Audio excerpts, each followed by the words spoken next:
According to the Centers for Disease Control, a stroke can happen every 40 seconds to someone in the United States, and every 3 minutes and 14 seconds, someone dies of a stroke.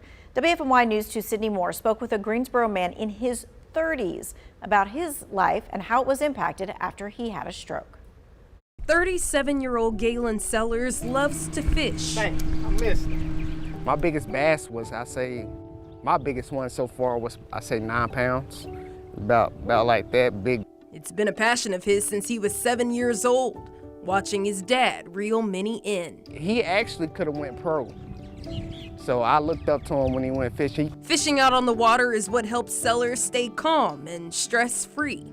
I also teach my younger kids how to fish too. He'd tell you being in a peaceful state is important for his body.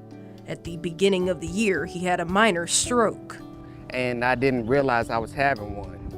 And I was talking to my wife and she said, why don't you just walk around the table and maybe that numbness will get out your leg. And so I did that and it went away and I didn't think nothing of it. 2 weeks later in February, it happened again, but this time much worse. Both my legs went numb on me and I tried to stand, I fell to the floor.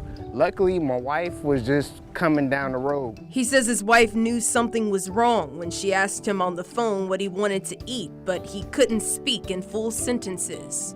Like my brain was scattered. And she knew something was wrong, so she hurried up and called the police for me. Dr. Tony Devishwar, a neuroradiologist with Cone Health, says speech difficulties, comprehension difficulties, and facial drooping are symptoms of a stroke. And depending on where the blockage is, it would depend on what the symptoms are.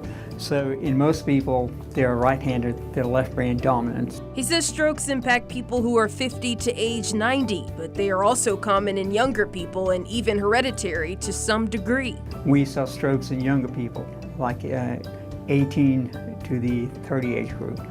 And we used to think this is something very fancy, some unusual, but you find out it's common. My grandmother on my mom's side, she ended up ended up having a stroke at age 40.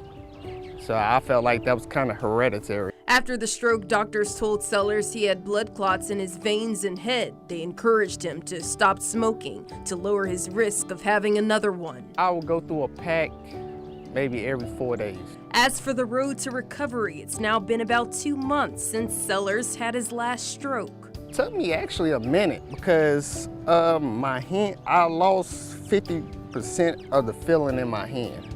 He quit smoking and says he's eating healthy. I still have trouble writing, grabbing a pencil, writing and stuff like that, but I practice every day, so it gets a lot better. His plan is to stay on the healthy path so he can continue to show up and enjoy doing what he loves, fishing.